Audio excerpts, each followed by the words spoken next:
তো আজকের দুপুরের খাওয়া দাওয়াতে কি আছে? টমেটো দিয়ে ডাল, টক ডাল, তেঁতুল দিইনি কারণ এখনও সেই গরমটা পড়েনি। আর আমার হাজব্যান্ড একদম টক খেতে চায় না। তো আমার একটু অনেক দিন ধরে তার একটা ভিডিওতে এরকম টক ডাল খাওয়া দেখে আমার টক ডাল খাওয়া শখ জেগেছে। এই টক ডালের সাথে খাওয়ার জন্য আছে গিয়ে যে গোল গোল চাকতি চাকতি বেগুন ভাজা, এখানে আছে আলু পেঁয়াজ কলি ভাজা। এটা হচ্ছে প্রথম পাতে ভাতের সাথে খাওয়ার জন্য। ডালের সাথে মোস্টফুলি বেগুন ভাজাটা ভালো যায়। আর সেই সাথে আছে অমলেট কারি। এই যেখানে অমলেট আছে, এই যে অমলেট আর কারি।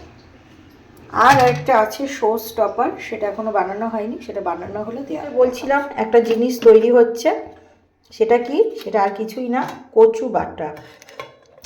এটা হচ্ছে মান কচু বাটা। কার কার দেখে লোভ লাগছে বলো? যদি একটু পাতিলেবুর রস পেতাম খুব ভালো হতো। তবে হ্যাঁ, গন্ধরাজ লেবু আছে, ওইটা দিয়ে কাজ সারতে হবে। তো এই কচু বাটাটা আমি 2-3 দিন রেখে রেখে খাবো।